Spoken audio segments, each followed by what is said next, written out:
Hey guys, welcome back. I hope you're having an amazing day. Let's get right into the stories. The first one is an entitled People Story. Ever since I was a child, I had dreamt of embarking on an incredible journey, and when the opportunity finally arose, I seized it without hesitation. Little did I know that my year abroad would turn into a harrowing tale of betrayal and the fight to reclaim what was rightfully mine. My company had selected me for a prestigious work assignment overseas. The thought of spending an entire year exploring a new culture and making lasting memories was exhilarating. Of course, before setting off on my transatlantic journey, I had to ensure that my house would be taken care of in my absence. Selling it was out of the question, considering the company would cover my living expenses while abroad. I thought I had a foolproof plan in place. Unbeknownst to me, a series of events unfolded during my absence that would haunt me for months. Rather than learning about these incidents in a few days upon my return, I'll recount them chronologically, as they occurred over the course of that fateful year. It all began when my homeowners association discovered my departure, and their greed set into motion a calamitous chain of events. Now let me tell you about the infamous homeowners association that governed my neighborhood.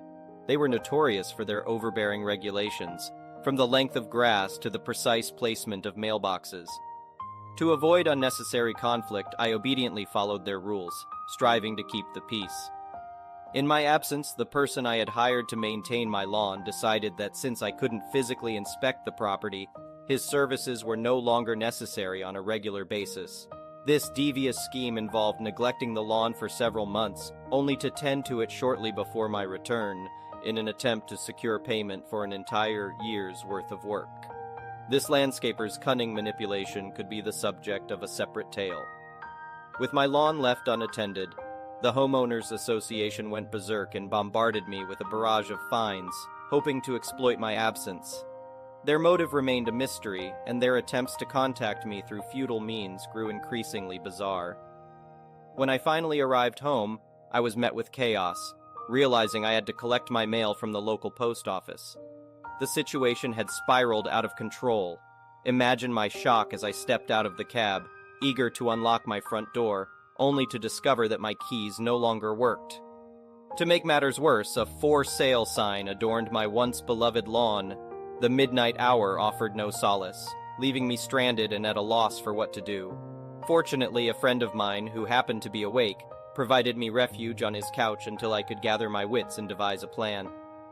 At that moment, I suspected the bank might be responsible, and thus, my first destination was set. To my surprise, the bank claimed no knowledge of my house being listed for sale. With desperation mounting, I began asking around, searching for anyone with information about this bewildering turn of events. It was during this quest that I confronted the head of the homeowners association, who nonchalantly recounted the entire sordid tale of fines and the subsequent placing of a lien on my property. She audaciously declared that if I wasn't present to care for my home, the homeowners association legally owned it and could do as they pleased. Utterly dumbfounded, I resolved to find a lawyer immediately. Engaging a competent attorney confirmed what I already suspected. The property was undeniably mine, and the homeowners association had no rightful claim to it. Their only recourse would have been taking me to court for the fines, which of course was an impossibility given my prolonged absence. I decided to fight back, determined to pursue every last cent I could from those who had brazenly attempted to steal my home. Though I possessed limited legal knowledge, I understood that seizing an entire house was a grave offense.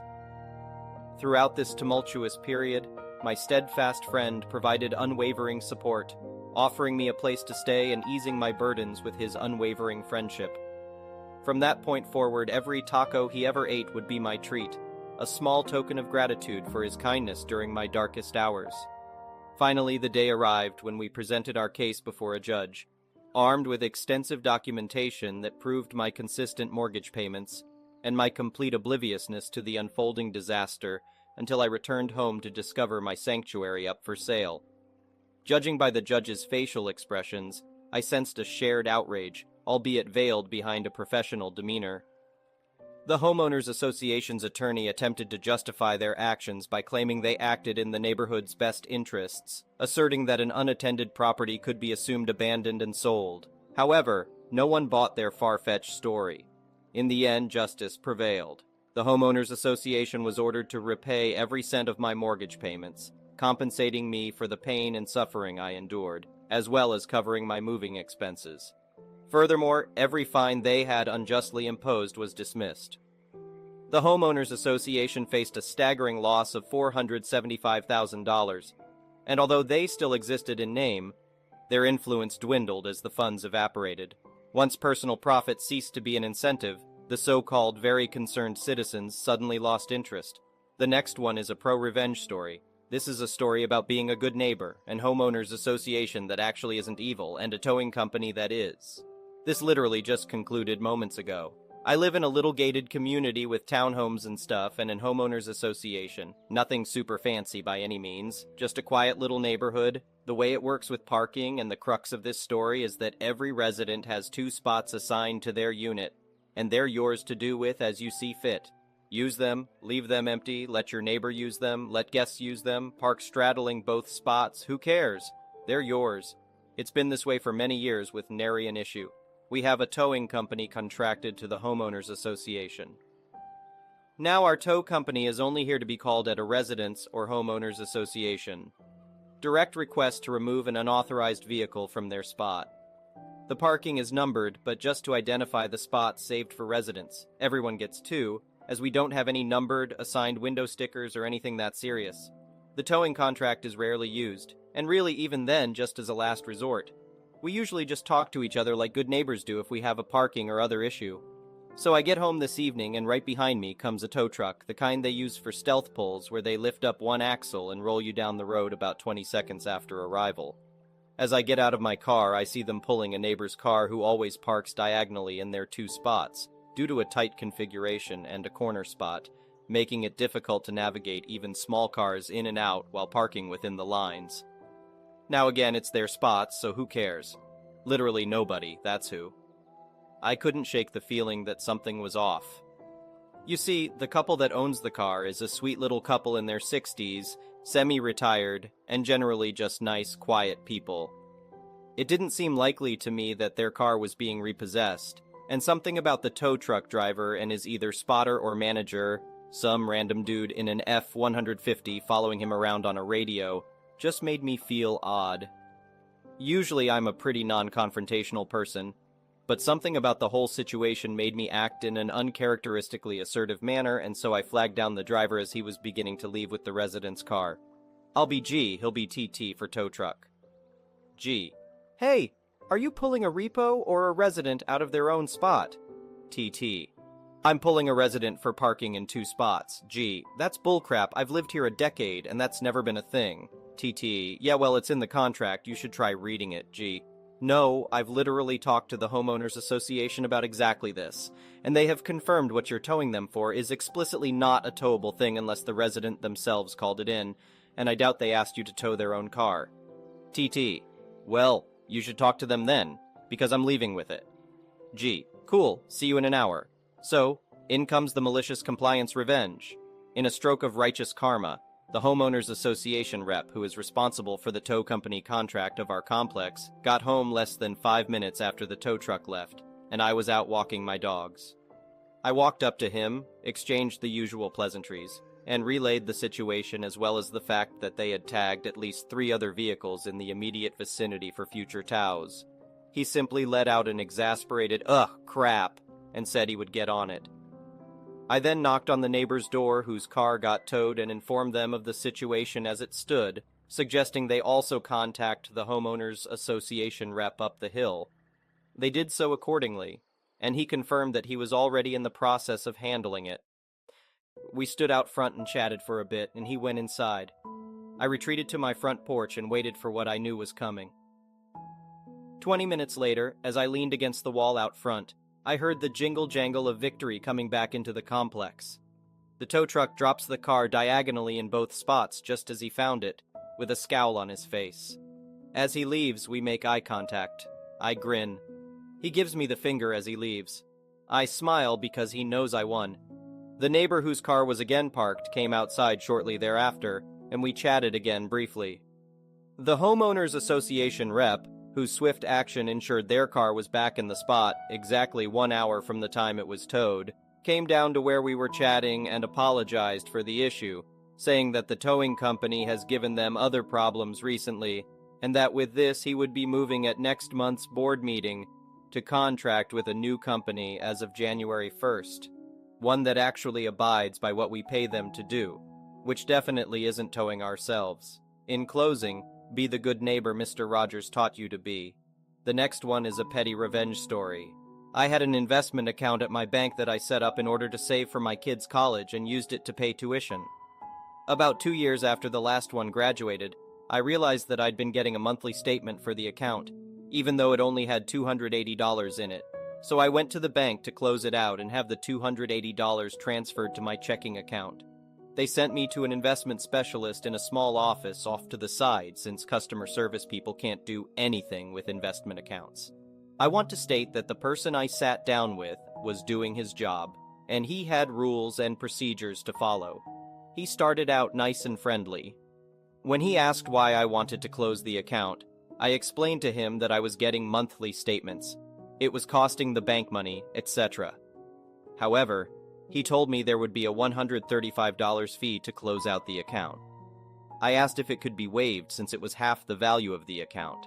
It was costing the bank to send the statements, and he got irritated with me for even suggesting such a thing. Then he spent the next 15 minutes trying to sell me life insurance, asking how much I had in my other accounts, and that he could probably do better performance-wise if I transferred it all to his investment branch. Cue petty revenge. I decided not to close out the account, but to take out $279 instead, leaving a buck in it. In a now condescending tone, he lectured me that it wouldn't stop the monthly statements, the reason I wanted to close the account. I explained to him that it wasn't worth $135 to me to stop the mail. 2 years later, I'm still getting monthly statements for the account that now has $1.03 in it. The next one is a petty revenge story. I used to work in a role where I administered the security access card system for a huge office. An obnoxious colleague used to take a shortcut from the lobby through a meeting room and out the other side to his desk. However, in doing so, he would leave the meeting room's entrance door open, which would sound an alarm once he had left the area. I sat in the lobby near the door he left open, and I was the one who had to get up and close it for him. He didn't respond to polite requests to stop, so I disabled his access pass, but only on the second door, which is closest to his desk. He would walk through the meeting room, get 6 feet from his desk, and be declined by the door. This caused him to have to walk back to me to ask if something was wrong with his access. I'd ask him to close the shortcut door he'd opened, alarm now sounding, and he always did. Then, I'd act confused and say, "Why don't you try it on that other door over there?" and direct him to the proper entrance to the office area, which had a mysterious 100% success rate for letting him through. I simulated an intermittent technical error by deactivating his card, and then reactivating it for well over 12 months, and I acted dumb anytime he questioned it. "I've asked ICT about it, but nobody knows, mate. Who knows how these systems work?" Sometimes he would forget his personal pass, and I'd issue him a visitor pass and disable that on his shortcut too, which added an extra layer of obfuscation. Sometimes I'd allow him to use his shortcut, and I'd happily close the door behind him, knowing that it was all part of his education. Eventually, he learned that it was always quicker to walk straight to the proper entrance, and he stopped taking the shortcut and stopped leaving the alarmed door near me open. He never found out that I trained him. The next one is an entitled parent story. A few years ago, I lived in a house that was a block away from a public park. It was a very large park, and I noticed 2 soccer games occurring when I left one Saturday to go to the grocery store. When I returned home about 45 minutes later, I noticed there was a truck parked beside my property. The occupants of that truck were on my property. There were 2 children dressed in soccer uniforms, their mom and dad, and a large Doberman. The Doberman was lying on a picnic blanket, the parents were setting up their family's picnic lunch, and the children were chasing each other, all on my front lawn. I couldn't believe my eyes. I pulled my car into my driveway and walked over to the family, asking them why they were on my property. The entitled mother then snarked at me, "What does it look like? We are eating lunch." I asked why they were not eating in the public park that is a block away, and she responded, "It's more peaceful here." In complete shock, I then said, "This is private property, and you all need to leave now." The mother's response was, "Go F yourself, you little bee." I was furious. I pay the mortgage, I do all the lawn work, and you think it's okay to trespass and tell me where to go on my own property? So this was the easiest revenge ever. I walked right beside them to the outside tap that was attached to my sprinkler system and turned it on. The family started screaming and grabbed all their stuff as they ran to their truck. The mother and father screamed obscenities the whole time and said that they were going to get me. Well, this is where revenge number 2 came in. I downloaded my security camera footage, which showed their license plate, and brought it to my next-door neighbor, who just happened to be a police officer working that day. The parents were charged with trespassing, and I had a smile on my face for the rest of the day. The next one is an entitled parent story. Backstory. For the last few years I, 29, have been developing vitiligo all over my body, which has become very noticeable on my hands. For those who do not know, vitiligo is a skin condition in which white blood cells attack the melanin pigment in your skin, causing the loss of skin color. I have natural tan skin, resulting in white patches forming all over my hands that are very noticeable. My family, mainly my brother and dad, have mocked me for this skin condition multiple times. As a result, I have become self-conscious of my white spots and started wearing tattoo concealer to cover them up. The other day I was heading out to work and forgot to put on the concealer. One of the places I go to is my local coffee shop before heading into work. While I was in line, a kid probably about 9-10 years old came up to me and said, "Ew, what is wrong with your hands?" I ignored them at first because I found it rude. Though they were a child, my mom always raised me from a young age to never stare, point, or criticize people's conditions, especially since we never know how they may have gotten them. After ignoring them, they asked me again what was wrong with my hands. I relented and told them that I was uncomfortable talking about it and asked them not to ask me again. Then I turned back around. I know I could have used this as an educational moment, but I do not feel that it is my responsibility to educate others on how to be decent human beings or about my skin condition. The kid did not like my response, and at this point, the child's mother got involved. Dear reader, let me tell you what. I have always thought these stories of entitled parents and rude people were exaggerated and that no one could be this oblivious. However, after this interaction, my opinion of these stories has changed. She got my attention with that dreaded phrase, "Excuse me," and I knew I was in for a ride. The interaction went as follows. EM. My child asked you what was wrong with your hands. The least you could do is tell them what happened. Me. Ma'am, I'm not comfortable talking about it. I do not need to tell your child anything. EM. Well, why not? If you didn't want people to ask about your deformity, then you should wear a glove. Now I will ask again, what is wrong with your hand? Reddit. It was at this point that I saw red. However, keeping my emotions in check, I calmly said, I was in a terrible accident in which my hand was mangled. It was mangled so badly that I almost lost my hand altogether. Each white spot that you see is a scar from where bone, blood, muscle, tendons, etc. were on the outside of my hand. I lost lots of blood and almost died from the accident. I was lucky enough that my hand was saved, but it left me with scars. While this was all fabricated on the spot, I felt that being as graphic as I could might teach her and her child a lesson in leaving people alone, especially after they already told you that they did not feel comfortable talking about it in the first place. She honestly clutched her imaginary pearls as I recounted the story, and by the time I was done she was pale-faced. She then grabbed her child and quickly left the line. The next one is a choosing beggars story. So I'm not a small guy. Other than being slightly rotund, I'm fairly tall with most of my height coming from my legs. Long legs and short arms, FTW. As such, whenever I fly, I always pay for an upgraded seat. Those few extra inches of legroom save my knees from abuse from the seat ahead of me. One flight a few years back, I had managed to score an emergency exit row seat. Now, this airline, in order to satisfy emergency exit row space requirements, simply moved the row I was in back an inch or two, meaning the row directly behind had less than normal space. Important detail. Also, given my rotundness, I always get an aisle seat. I would take an aisle seat that had normal legroom over a middle seat that didn't. So I board the flight and get settled for the 6-hour-long domestic flight. I occupy myself watching the absolute clusterduck of other people boarding. Does it really take that long to stow your crap and get in your seat? When I feel a tap on my shoulder. Sitting next to me is a mid-20s Karen.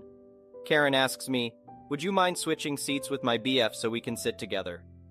Now, I'm not a huge a-hole, most of the time, so I ask where the BF is sitting.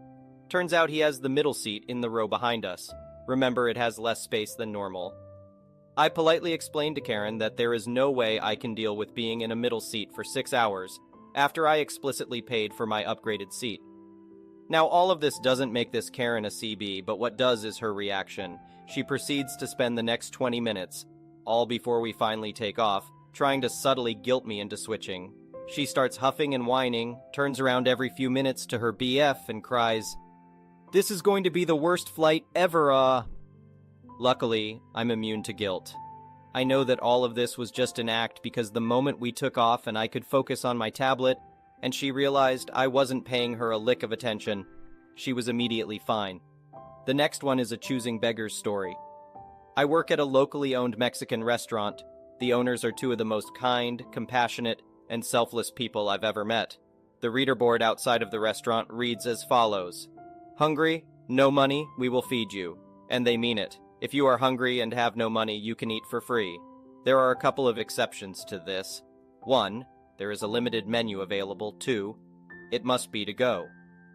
It's assumed if someone doesn't have money for food, they don't have money for a tip. That's not fair to the servers.